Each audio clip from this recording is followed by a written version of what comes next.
Join us now to build the universal currency we've been waiting for.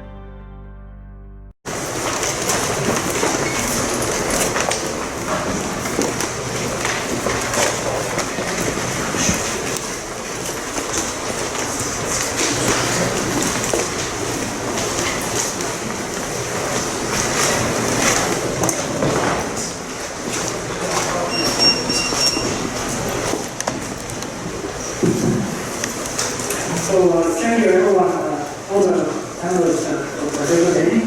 This is Ernest. So maybe let's start with like a self-introduction. So, Matt, you want to start? I'm Matt. I work at DeFi. I'm the marketing lead there. Been working there for about a year. Before that, I worked at Square. Hey, I'm PJ. I'm one of the co-founders and also product person for SET. At SET, what we do is we help people create one-click investment management solutions. Hey guys, I'm Josh at dydx. I do operations there. What we do is we build a decentralized exchange for borrowing, lending, and margin trading. How's it going, guys? My name is Justin. I work at coinlist on the business operations team. coinlist helps teams run their token sales, token distribution, and all our platforms. Hey, I'm Calvin. I'm the strategy lead at Compound. Compound is infrastructure for clearing, lending, and borrowing crypto assets. They're really cool business now. Cool. So, I guess a lot of people are very interested in the activities for DeFi applications, right? So maybe we can, starting from that, to talk about what are the activities for the product currently, and also, if you haven't described what exactly the product that your company does, maybe you can spend some time explaining the product as well. Yeah, sure.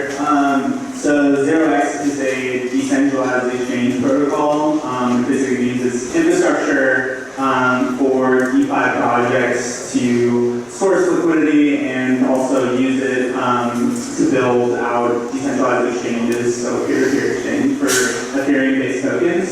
And so within, 0x applies to really any vertical that you need peer-to-peer token exchange, but within the DeFi space, I think what we've seen recently and what we've been focusing on has been this notion of DeFi projects leveraging contract buildable liquidity, which basically means smart contracts automatically swapping tokens to fulfill some specific functions. So that can be dydx, fulfilling automatically margin positions, it can be set rebalancing, their index funds, token index funds, and so 0x is just kind of like a liquidity API for these services. So to go into more detail about what SET does, what we do is we create smart assets which basically manage your crypto for you.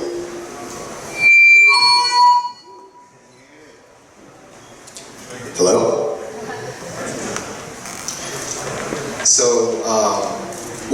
what the whole concept is that if you hold a SET token, it automatically manages an asset management strategy. And so for example, one of the latest ones that we released is called the ETH20 Smacko set. And essentially what that does is that it trades using the 20-day moving average. And so if the price of Ethereum goes past the 20-day moving average, then that's deemed as a buy signal.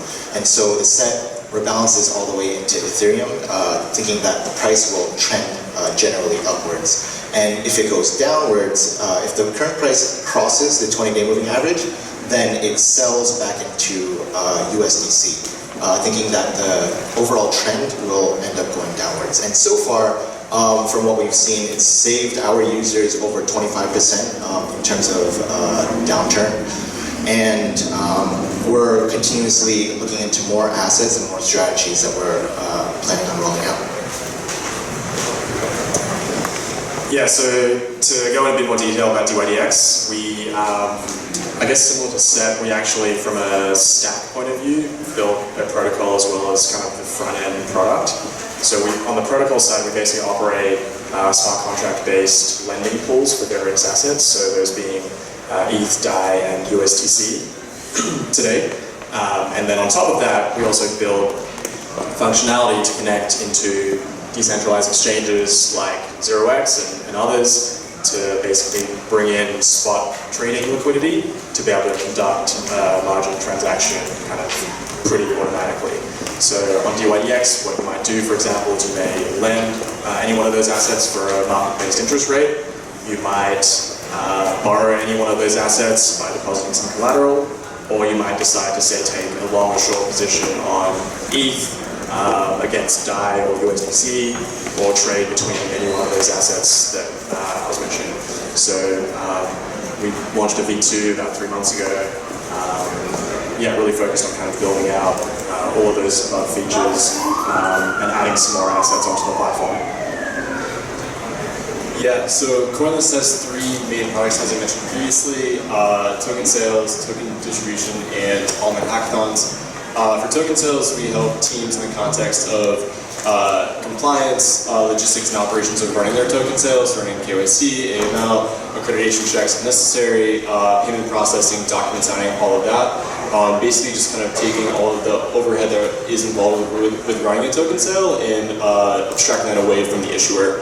And in cases where we have a really high quality project, we'll make that available on our website to the investors on our platform.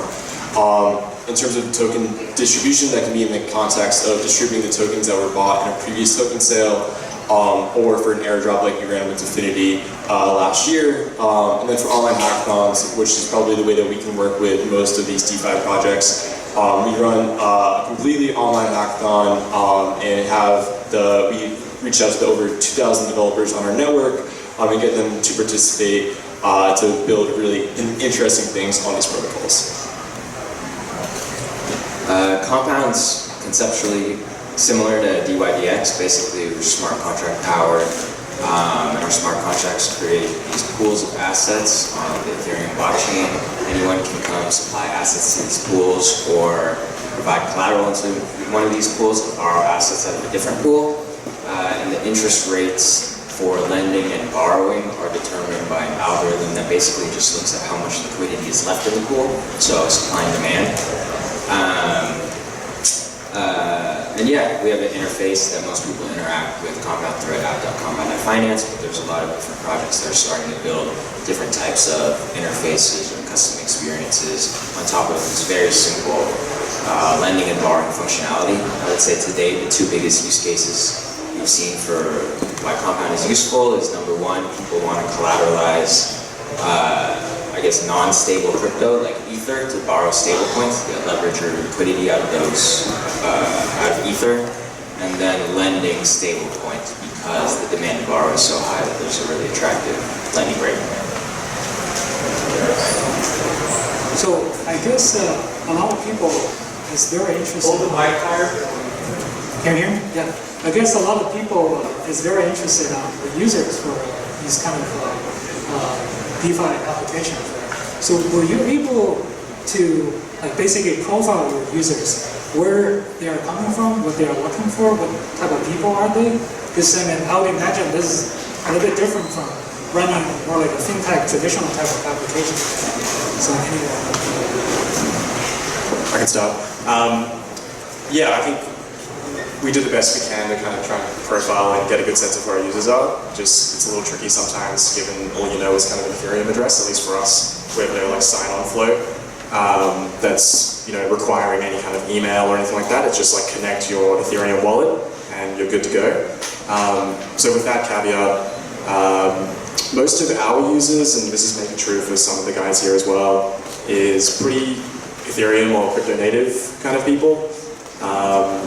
And I would sort of place them on the same Venn diagram overlap as more advanced sort of financial literacy kind of people. So people who would want to margin trade, people who would want to actually deposit collateral and do some of these things that I'd say your average person probably wouldn't want to do.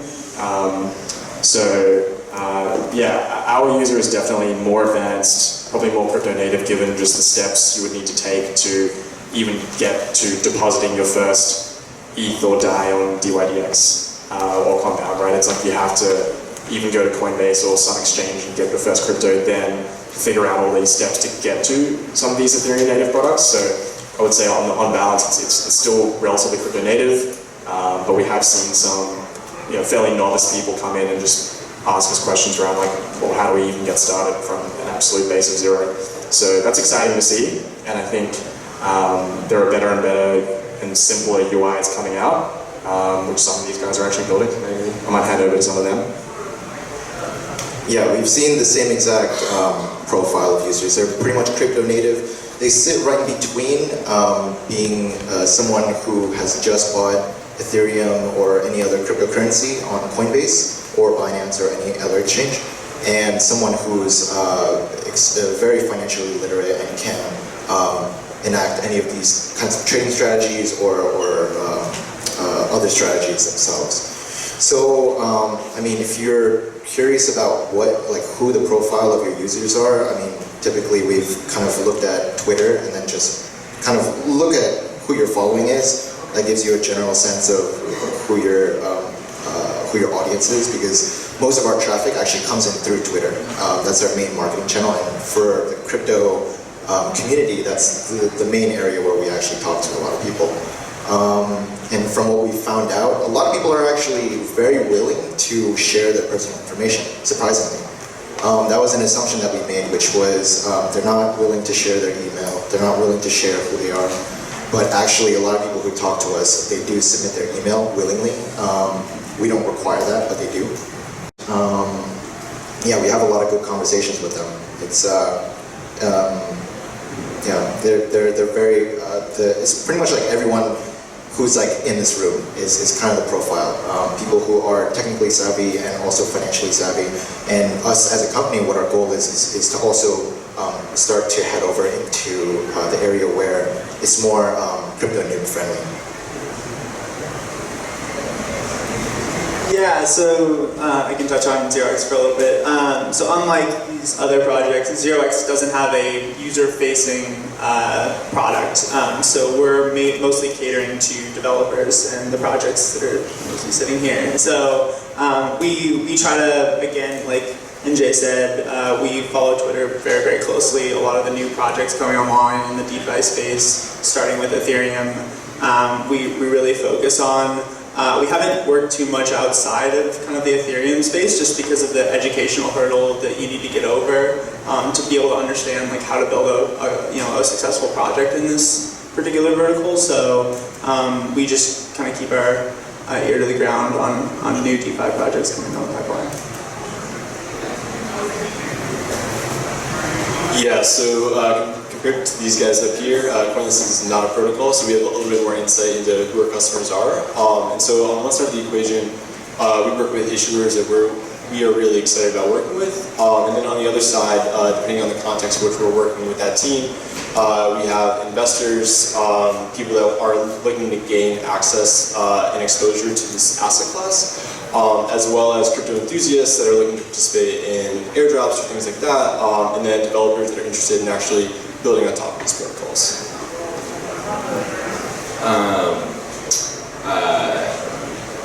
From like identifying users' point of view, of course, we only know people's Ethereum addresses most of the time.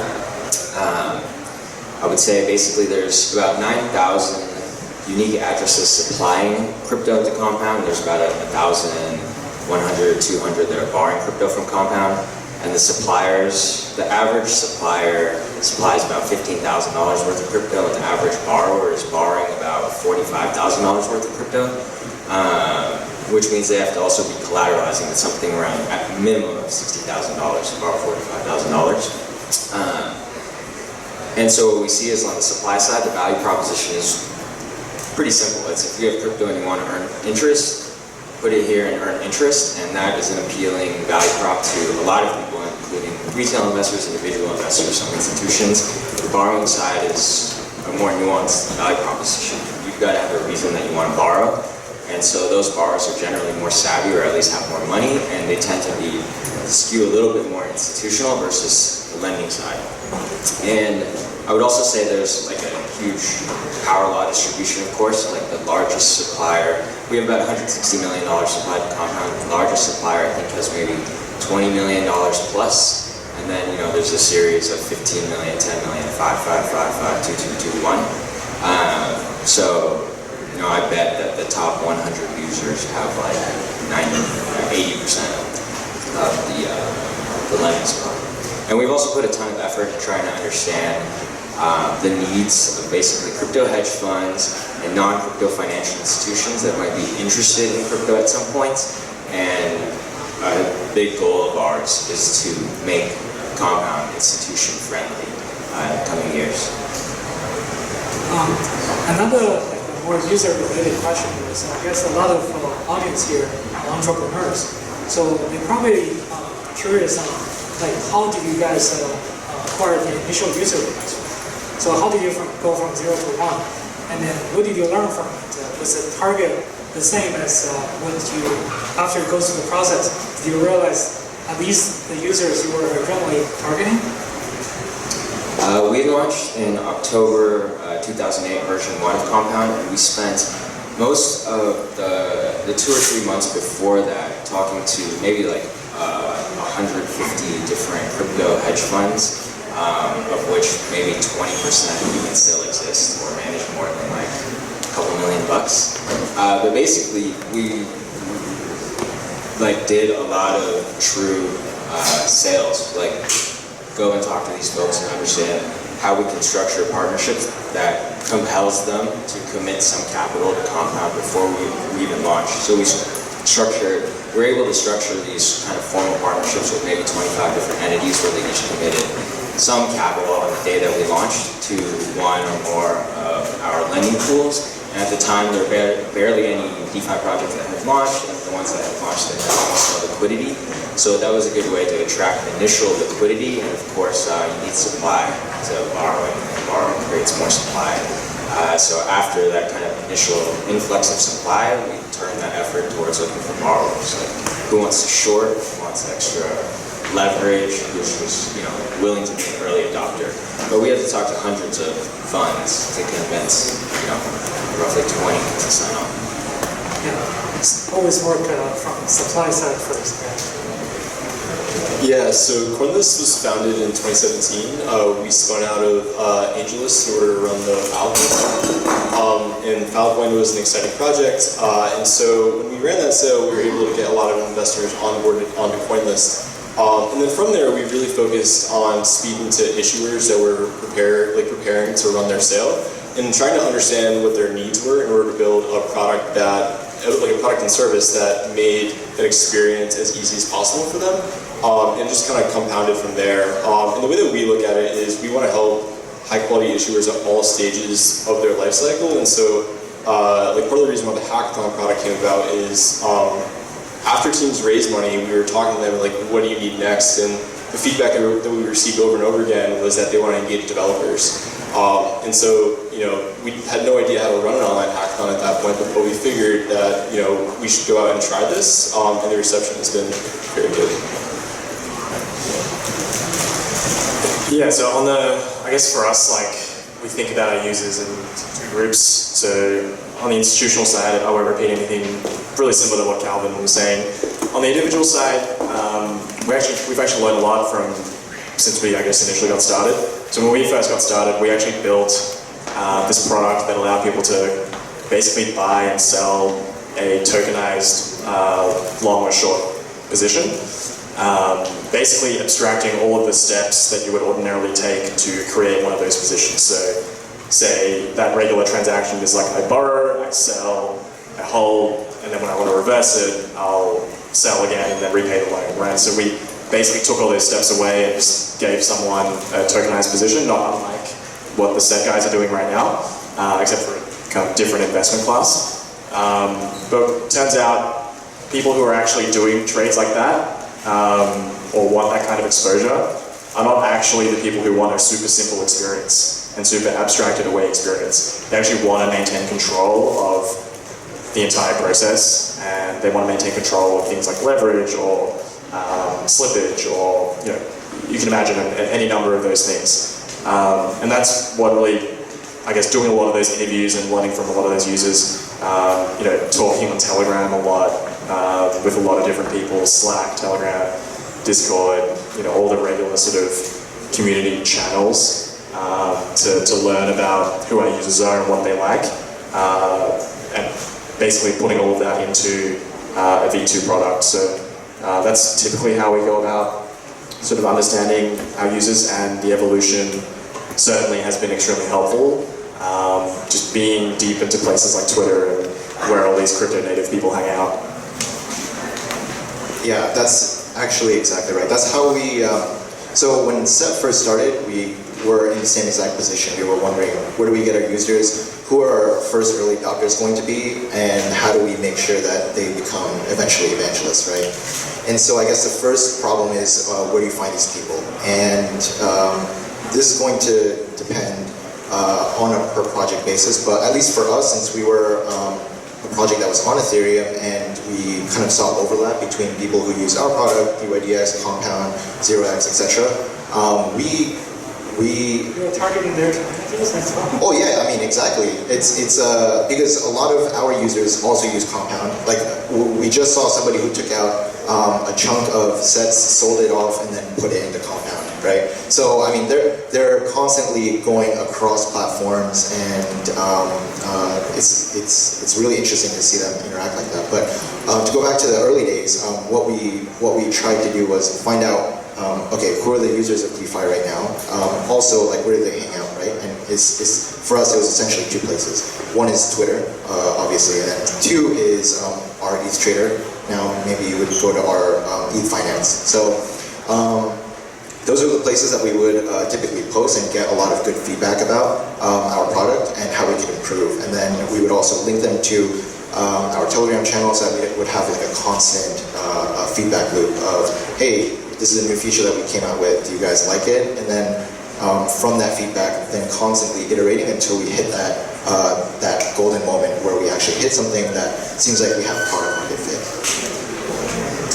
Yeah, so for us, when 0x started out, we really focused on trying to bring a lot of like user-facing decentralized exchanges to build on our infrastructure. So that was like Radar Relay, Paradex, Ethernex, and all these still exist, but what we quickly realized, and what we've been focusing on, is that these relayers actually weren't focused, or had the job of bringing on the liquidity, so market makers. And this is what these projects really care about, is having a big pool of liquidity that they can tap into to swap tokens for their desired use case. So we then kind of over the last, I'd say, several months have been working really hard to onboard, I guess, one of our users, which are liquidity providers, and really trying to understand, what are the differences between trading on centralized exchanges versus decentralized exchanges. And so we've been focused a lot on that. And the way we found these market makers is we have this market maker incentive program where we had a lot of like outside interest, reach out to us once we launched that program. We spent a lot of time on like the algo trader subreddit.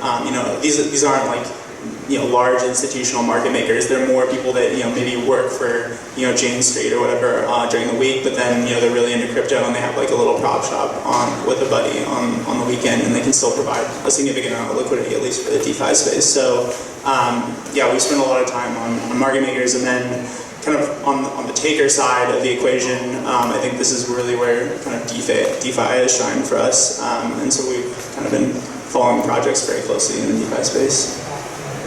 So we have 3 lending related projects.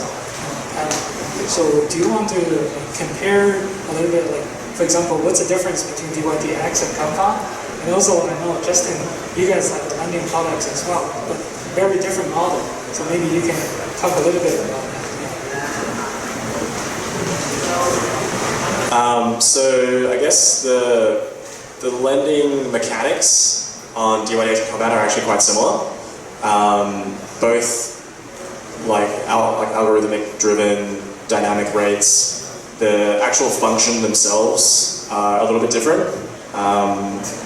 Basically, the way it works on dydx is based on a certain level of utilization of that lending pool.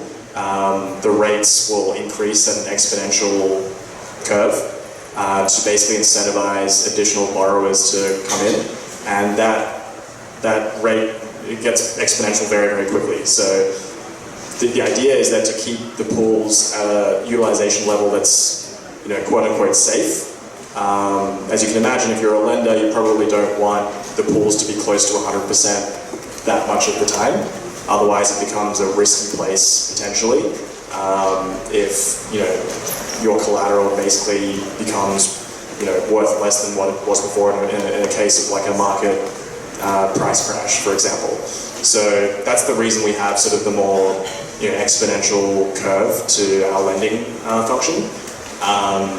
The other difference is that we also just build, this is more on the product side rather than the protocol side, to be clear. We build kind of a fully fledged exchange-like product on top of this lending pool that our traders can come and execute the trades that they want and utilize that pool specifically. So I think that's probably the most fundamental difference between us and Compound, and we focus less, I guess, on building tools for external third parties to come and build interfaces on top of dydx. I think it's something, an area that could be interesting in the future, but it's just, given resources and time, we just haven't focused that much time on it. Whereas I think these guys have done a great job doing that. So yeah, so coinlist lending product is obviously different from Compound or dydx in the sense that it is a centralized lending product.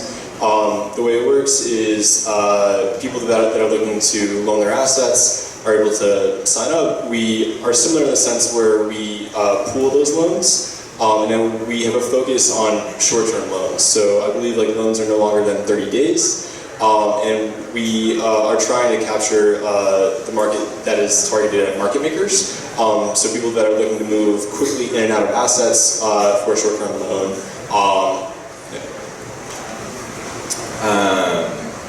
I think that the functionality of collateralized lending is pretty simple. So yeah, at a fundamental level, there's a lot of similarities that we share with dydx, but like you're saying, there's a lot of other variables that we care about, and kind of like the design or the implementation of this basic collateralized lending functionality that we probably have different approaches to. So some of those key variables are, what's the interest rate model that you use for these markets? Yours is like an exponential curve, ours is a linear curve. What amount of collateral is appropriate? What assets are you going to support? How does liquidation work? Like what happens if somebody becomes under-collateralized? And then, yeah, again, we are really focused on working with people to get projects integrating with Compound or building on top of Compound, rather than really focusing on building out the feature set of our own interface in the long term. So this question is actually for Justin. So this year, it seems to be like a really tough year for ICOs, right? But you guys actually run a few token sales. So what do you guys overall looking about the token sales? Do you think it's still going to be like a sustainable model moving into the future for token sales and ICO models? Yeah, so I think it depends on what you're comparing it to. If you're comparing it to 2017, I think obviously things are very different now. I think what we've seen is that high quality token projects are still able to raise capital, especially in the private markets. And as they kind of build up that momentum leading into a more public facing sale, whether that be a traditional token sale or an auction like Algorand ran, they're still able to gain traction there. I think that there's been a proliferation of like the private capital markets in crypto, and so there is a lot of money that's looking to invest in these projects, but there are not a ton of really high quality projects that can command those investments. And so I think there are a smaller number of teams that are being able to raise money through this mechanism, but there are still high quality projects that are coming out. So Matt, so you are the only project sitting in this panel that's running a fully decentralized model. So the other project, basically, they're more like a profit company running in a decentralized, like Ethereum, for example, leveraging the decentralized platform. So from that perspective, I mean, in terms of running the business, do you feel there's any difference from running a traditional company? How do you guys align the incentives of the token holders and the team? Yeah, well, just to clarify, we are a middle layer between some of these projects and Ethereum. So we're still based on Ethereum, and Ethereum is much more decentralized than 0x. But in terms of your other question about traditional kind of business models versus kind of the model that the 0x has and others, I think so. We feel that 0x is kind of public infrastructure, and so it should be community owned and upgraded over time. Right now, there are a few mechanisms in place that allow the 0x core team, which is the main development team, to kind of oversee and push forward upgrades to the protocol rather quickly. But over time, we're planning to implement kind of a voting mechanism with the ZRX token, which is the native token of our protocol, and really kind of give complete control over to ZRX token holders. And we've had several of these token holder votes so far. I think the other aspect of the token is around like incentivizing liquidity providers. So we have another proposal. We haven't implemented this yet, but a small fee on every single 0x trade in the network will basically get pushed back to this rewards pool that will reward market makers for their trade volume and how much 0x they've staked over a given period of time. And so I think the idea is that if more and more trade volume comes to the 0x network, these rewards will scale proportionally, and there will be more of an incentive to hold these ZRX tokens, as well as use it to have voting influence over the development of the protocol. And so, ZRX core team owns, a portion of these ZRX tokens, and so that's kind of like one model. Something that we do see potentially like longer term is the ZRX core team will be kind of given rights to develop the protocol by token holders, but that doesn't mean that for-profit businesses out of the ZRX core team may arise.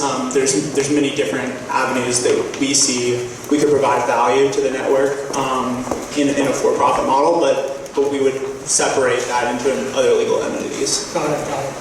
So I know basically dydx and 0x, those are working on some like off-chain scaling mechanisms because you guys are running exchange type of application. You need to transaction speed and technology. Yeah. Do you guys want to talk about this? Sure. Also, by the way, congratulations. East Phoenix yesterday announced that they're moving into a fully decentralized DEX model, and it's probably using 0x. Yeah, so they've been actually using 0x pretty much for several months now. But yeah, they announced that they're kind of parting ways with Bitfinex, which is the centralized exchange, and kind of going their own way, which is very exciting, and we're happy to support that. So scaling. Yeah, so I think DeFi is growing quite quickly over the last, I'd say like just 5 months. And if you kind of look down the road, you can kind of see that Ethereum only has a certain transaction capacity, right? And there's a variety of different approaches to scale Ethereum, but we're specifically looking at zero-knowledge proofs to scale 0x for transaction throughput. And basically, how it would work, we're working with this team out of Israel called Starkware, and we created this proof of concept called StarkDex that basically shows how you could use these zero-knowledge proofs to batch 0x orders into groups, and then create a single proof that you basically verify on chain.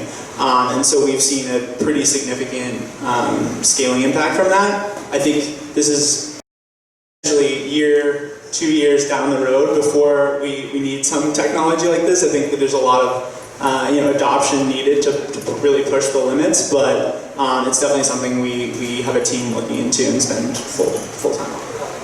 So Jushin, do you have something quicker? No, I mean, we're actually really excited for the work that you guys are doing on some of the Starkware stuff. I think it's going to be pretty cool. We haven't really actually had the capacity to spend too much time on that specifically, but one thing that we're working on right now that we're pretty excited about is basically enabling orders directly on dydx. And the reason today the way it works is that all of our orders come on chain, and you can imagine if you're trying to close a very highly leveraged position when the Ethereum network is extremely jammed or like at high capacity, you're effectively taking a ton of risk to either get out of your trade or paying an extremely high fee gas-wise to do so. So what we're working on right now is the ability to basically have kind of similar implementation around like just off-chain orders that are going through dydx. So we're doing that in two ways. One, by utilizing some of 0x's liquidity, and they're doing a bunch of stuff around what's called a trade execution coordinator. That coordinator model will basically allow a lot more efficient, I guess, order matching, order trading on venues like Radar and then protocols like us who are going to be taking that liquidity. And then secondly, we're also going to be implementing those kinds of orders, effectively a matching model order book on dydx to basically let individuals trade directly, market makers trade directly on certain markets on dydx.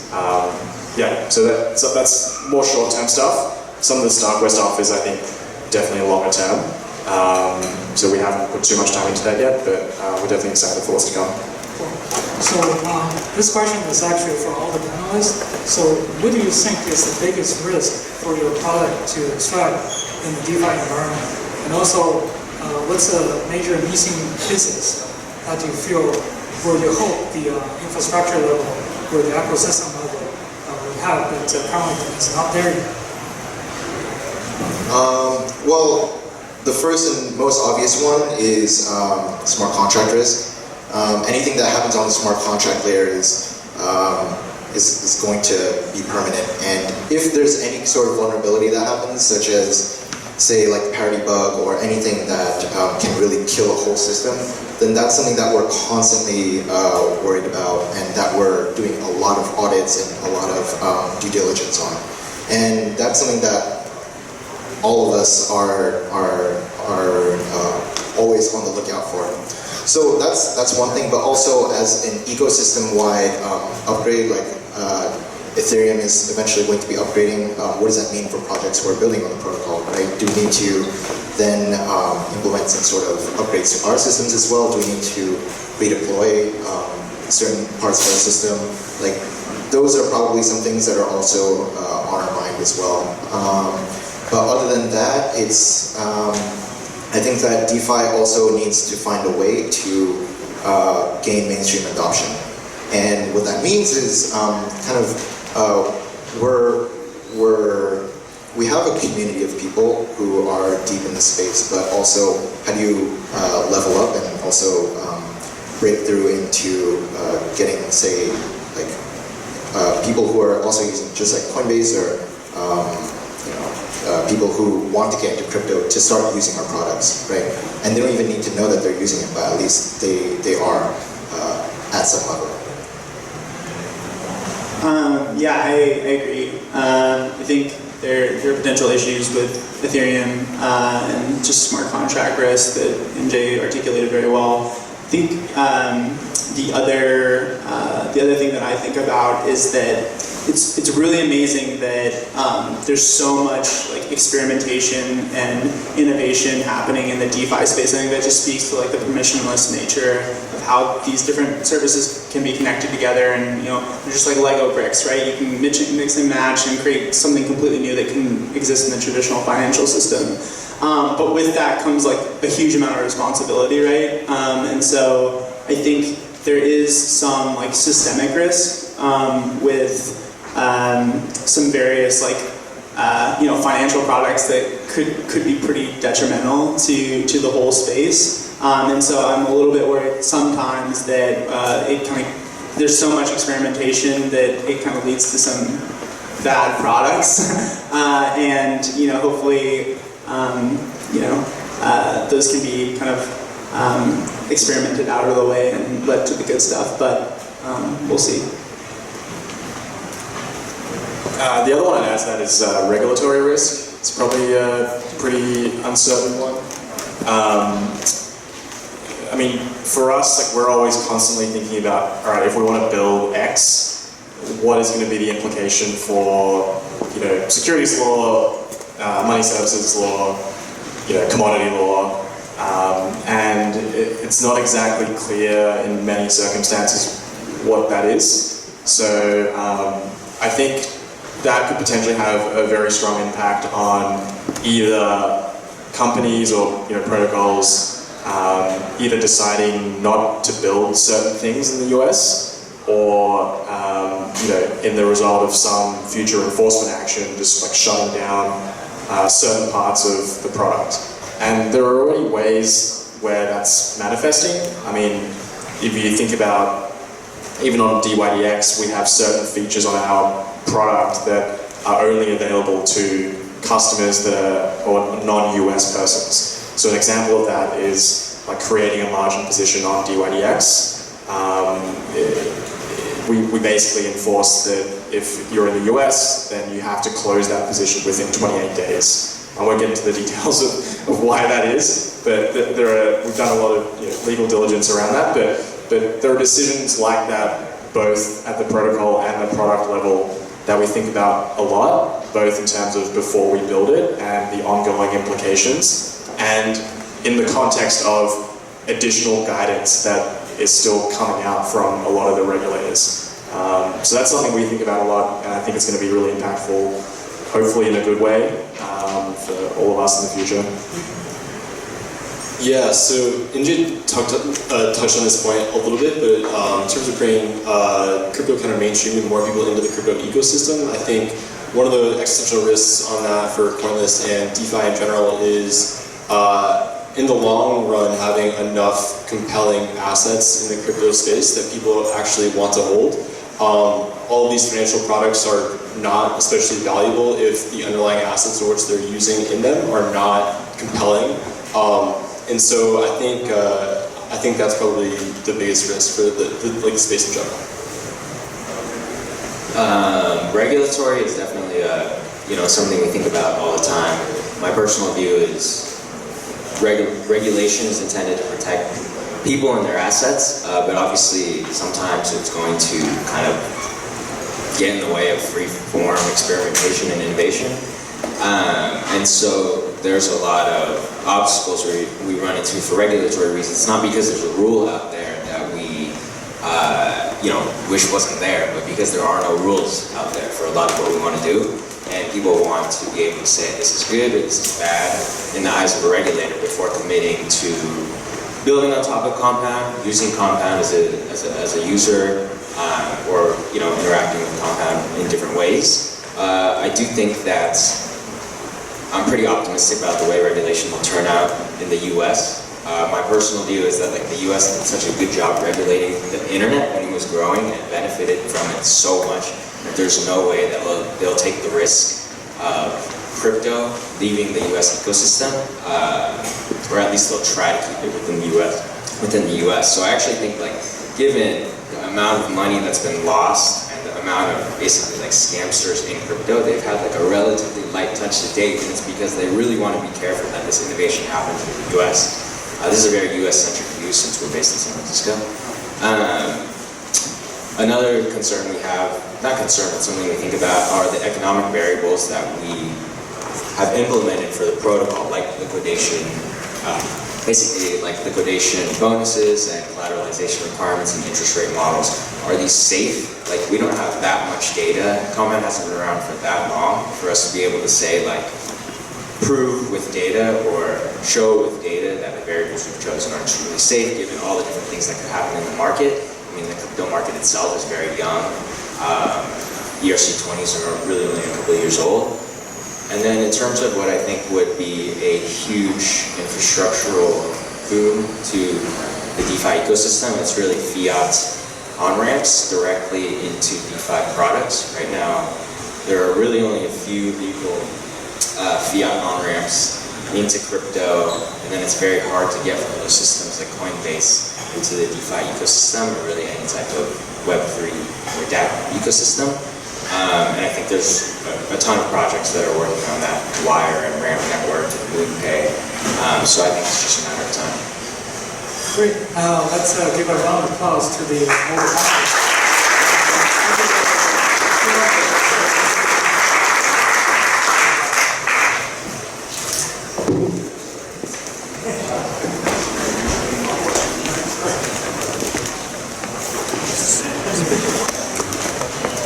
Right, so we have a 5-minute break, and then we have the state of DeFi from a VC perspective.